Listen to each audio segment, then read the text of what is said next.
Hi students, in today's video, I'm going to talk about the different symptoms of test anxiety. So there are different types of symptoms that you may be experiencing that can help you know if you have test anxiety. My name is Suzanne Sweezy. I'm a licensed educational psychologist with SoCal Educational Evaluations, and I evaluate students for accommodations for their school, for testing, if they have test anxiety, or ADHD, or generalized anxiety disorder, or a learning disability. Let's go over some of the physical symptoms that students with test anxiety are experiencing.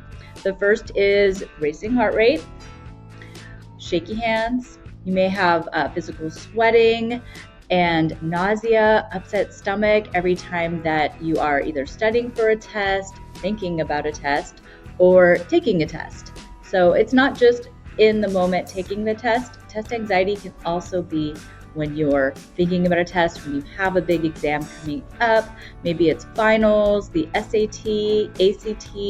A lot of the students that I evaluate for test anxiety are going to law school or medical school, and they're just getting so anxious about that graduate school exam to get into a top school, and they're getting test anxiety. And then other physical symptoms may include headache or dizziness. Now let's go into some of the cognitive symptoms of test anxiety. So the first may be negative self-talk. So if you're ruminating like, I can't do this, I'm not smart enough, I'm never going to pass this test, I'm not going to get into college.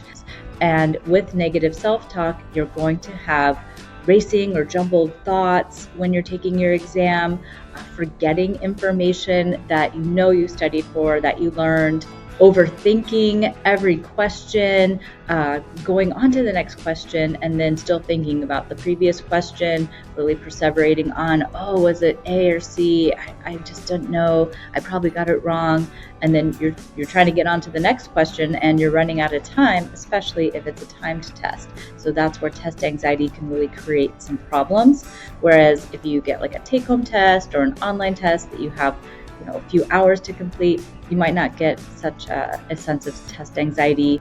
Other cognitive symptoms may include just like a general foggy mind. So you're reading and you're like, I just don't even understand English. Like, I don't understand what these words mean. And then the next kind of symptom that may be test anxiety are going to be emotional symptoms.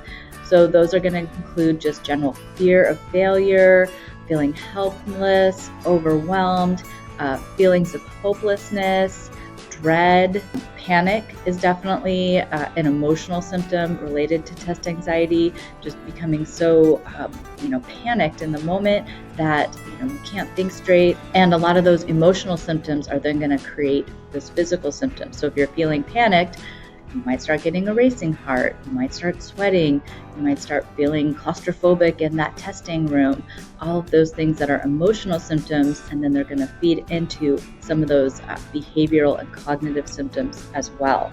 And then finally, with emotional symptoms, it's just an escalated level of your normal emotional state. So if you're kind of like somebody that already is a little bit anxious about things and you've studied really hard, your emotions are going to be even heightened if you have test anxiety to a level that's going to impact your ability to take that exam as best you can. And then lastly, there are behavioral symptoms. So some of the behavioral symptoms of test anxiety are going to include procrastination. That's a big one. So you have a big exam coming up, and your behavior is that you're avoiding it. Either you don't want to study, or you procrastinate all day until like 10 o'clock at night, and then you start studying. So all of those are going to be forms of procrastination, which is a behavior related to test anxiety.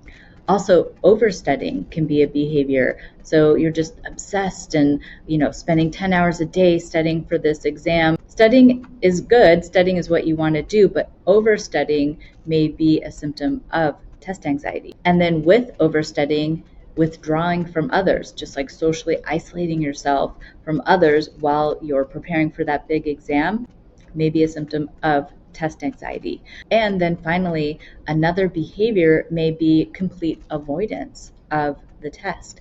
So I know a lot of students that I've been evaluating, they pick majors in college that don't have a lot of tests because of their test anxiety. So they may pick, some of them have told me they pick like political science or history or English because the exams at the end are tests that just are like writing or projects or things like that. They prefer to write a paper, and that's great that they've learned accommodations, but then when they go to take the LSAT or some kind of other test that they still need to do for their license for their job that they're going to get. There's a lot of careers out there that actually require tests. I know when I was going to become a school psychologist 20 years ago, I did have to take a test to demonstrate my knowledge. And then again, when I decided to become a licensed educational psychologist, I had to take a 2.5 hour exam. So sometimes even in our professions, we think we're done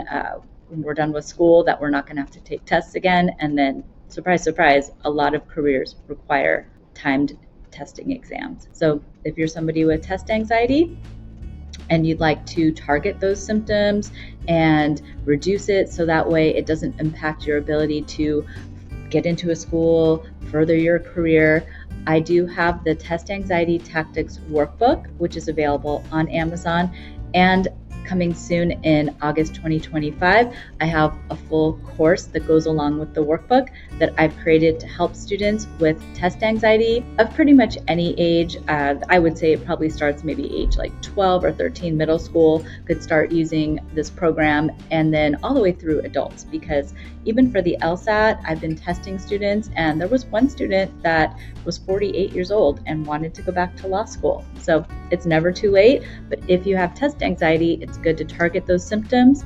I know a lot of students, they don't have time or money to go seek professional therapy. This course is more like a self-help kind of course to teach you about test anxiety and then support you with learning the skills, the coping skills, the strategies, study skills for reducing that test anxiety when it's time to not only take the test, but study for the test, and then hopefully take it and pass it.